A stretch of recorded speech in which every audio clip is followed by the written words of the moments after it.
আপু, হাজবেন্ডের সহবাস করতে গেলে লিঙ্গ নরম হয়ে যায়, আর তার সামনে উলঙ্গ থাকলেও লিঙ্গ শক্ত হয় না, আবার শক্ত না হয়ে বীর্যপাত হয়ে যায়।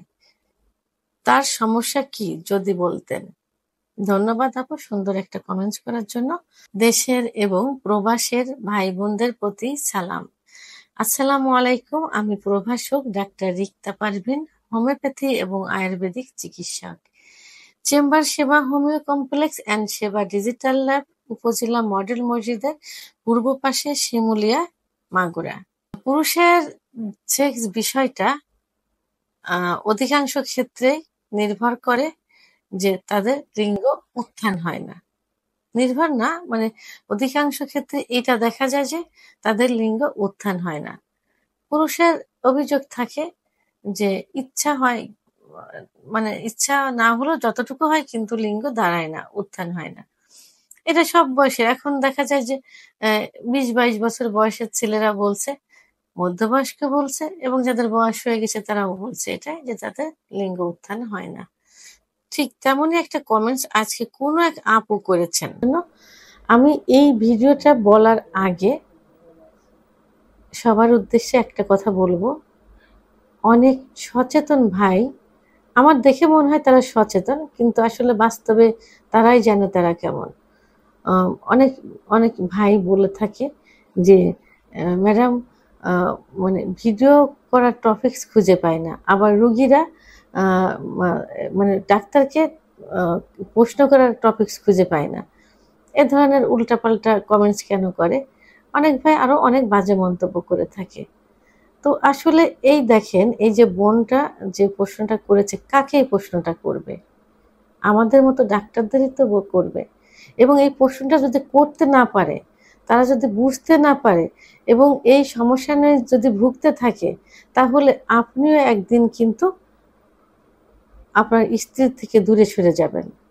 আপনার স্ত্রী আপনাকে ডিভোর্স দিবে, আপনার স্ত্রী পরকিয়া করবে, আপনাকে ছেড়ে চলে যাবে।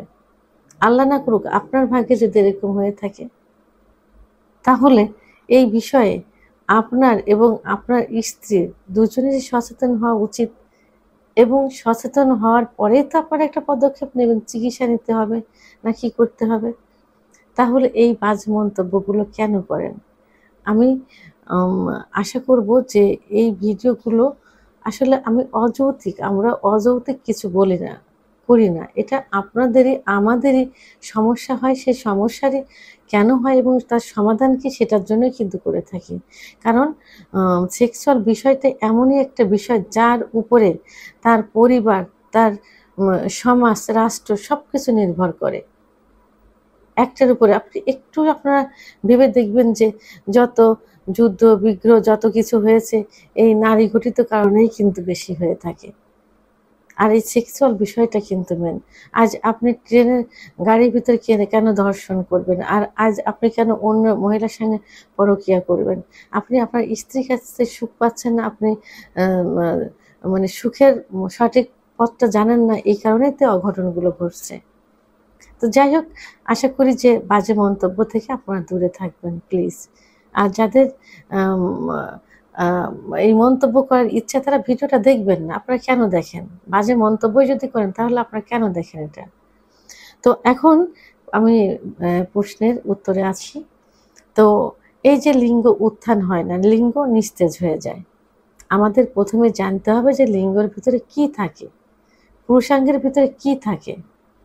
পুরুষাঙ্গের ভিতর কোনো হাড় নেই বা বোন নেই, আছে কি? শুধু মাংস আর রক্তনালী। এই রক্তনালীর ভিতর দিয়ে যত রক্ত চলাচল করবে, লিঙ্গ তত বড় হবে, মোটা হবে, শক্ত হবে। এই রক্ত চলাচল যখন বাধাগ্রস্ত হবে, তখন লিঙ্গ নিস্তেজ হয়ে যাবে, আস্তে আস্তে ছোট হয়ে যাবে, চিকন হয়ে যাবে, আগামোটা গোড়া চিকন, নিস্তেজ অবস্থায় মনে হবে যে কচ্ছপের মতো ভিতরে ঢুকে যাচ্ছে, ইত্যাদি। যেমন এই বোনটা বলেছেন যে সহবাস করতে গেলে লিঙ্গ নিস্তেজ হয়ে যায়। এখানে একটা বিষয় আছে যে যে সেক্স উত্তেজনা আপনার নর্মাল আসছে। অত্যাধিক উত্তেজনা যদি না আসে, তাহলে তো লিঙ্গ উত্থান হবে না, কারণ যখন সেক্স উত্তেজনা আসে তখন সারা শরীরে রক্ত চলাচল করে, বিশেষ করে হাড়ের থেকে লিঙ্গের ভিতরে রক্ত চলাচল বেশি করে, তখন কি হয়, লিঙ্গ শক্ত হয়ে দাঁড়িয়ে যায়। তো সেক্ষেত্রে যদি অধিক উত্তেজিত না হয়, যেমন একটা নদীতে আপনি বাঁধ দিচ্ছেন, বা একটা ওই যে খাল বিল বলে যেটাতে আপনি বাঁধ দিচ্ছেন, যে পানি আসছে প্রচুর, এপাশের থেকে ওপাশে যাওয়া যাচ্ছে না, বাঁধ দিয়ে দিচ্ছেন। তো সেখানে যদি প্রচণ্ড পানি বাড়তে থাকে এবং স্রোত যদি খুব বেশি হয়, তাহলে কি বাঁধ মানবে? বাঁধ মানবে না, কিন্তু বাঁধ ভেঙে চলে যাবে। কিন্তু যদি সেখানে পানির তীব্রতা কম থাকে এবং স্রোত বেশি না থাকে, সেখানে কিন্তু এটা কিন্তু টিকে যাবে, অর্থাৎ সেটা বাঁধটা কিন্তু নর্মালি থাকবে, ওটা আর ভাঙবে না। তো এখন যে এখানে যে রক্ত চলাচলটা লিঙ্গের ভিতরে, এখানে যদি ইচ্ছা শক্তিটা প্রবল না হয়, তাহলে তো ওই প্রবল বেগে তো রক্ত চলাচল করবে না, সেহেতু ইচ্ছা শক্তিটা বাড়াতে হবে। এখন লিঙ্গের ভিতর রক্ত চলাচল না হওয়ার কারণ কি, উত্থান কেন হয় না? যে বিভিন্ন কারণে, বিশেষ করে পুরুষের যে সেক্স হরমোন আছে, টেস্টোস্টেরন হরমোন যদি কমে যায়, তাহলে সব কিছুই কিন্তু নিস্তেজ হয়ে যায়। ইচ্ছা হওয়া, উত্থান না হওয়া, এটা কিন্তু যৌন অক্ষমতার একটা পার্ট। সে তো সেক্স উত্তেজনা, সেক্স হরমোন টেস্টোস্টেরন হরমোন কমে গেলে এই সমস্যাটা, উত্থানজনিত সমস্যা হয়।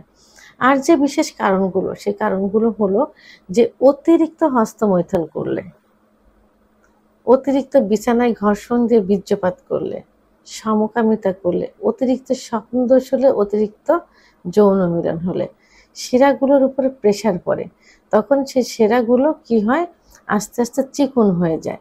চিকন হয়ে যাওয়ার কারণে রক্ত চলাচলে বাধাগ্রস্ত হয়। তো এই জন্য লিঙ্গ উত্থান হতে চায় না বা উত্থান হয় না। তো এখন এই সমস্যা সমাধানের জন্য কি করতে হবে? অবশ্যই একজন ডাক্তারের শরণাপন্ন হতে হবে, একজন অভিজ্ঞ সম্পন্ন রেজিস্টারকৃত ডাক্তারের শরণাপন্ন হতে হবে।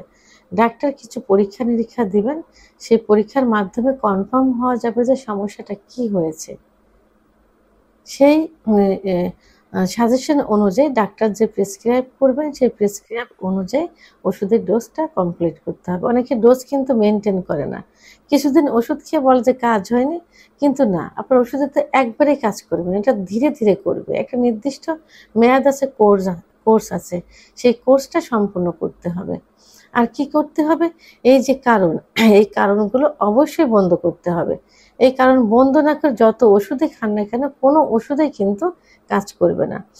আবার অতিরিক্ত রাত্রি জাগন, অতিরিক্ত চিন্তা করা, পরিমিত পরিমাণ পানি পান না করা, পুষ্টিকর খাবার না খাওয়া ইত্যাদি কারণেও কিন্তু সমস্যাগুলো হয়। তো সবগুলোই সেইভাবে মেনটেন করতে হবে। তো সেক্ষেত্রে যদি আমার চিকিৎসার প্রয়োজন হয়ে থাকে, এখানে ভিডিওর স্ক্রিনে লাস্টে 58 নাম্বার আমার পার্সোনাল নাম্বার এবং হোয়াটসঅ্যাপ নাম্বার। তো পার্সোনাল নাম্বারে আমাকে হয়তো পাওয়া যাবে না, হোয়াটসঅ্যাপেও পাওয়া যাবে না, মাঝে মাঝে পাওয়া যায় না। সেক্ষেত্রে আপনারা এখানে কমেন্টস করবেন, আমি ইনশাল্লাহ সময় মতো আপনাদের সঙ্গে যোগাযোগ করব এবং সঠিক একটা চিকিৎসা দেওয়ার চেষ্টা করব ইনশাল্লাহ। ভিডিওটি সম্পর্কে যদি কোনো মতামত থেকে থাকে, অবশ্যই কমেন্টসের মাধ্যমে জানাবেন। আর ভিডিওটি ভালো লাগলে লাইক, কমেন্ট, সাবস্ক্রাইব করে আমার সঙ্গে থাকুন। আল্লাহ হাফেজ।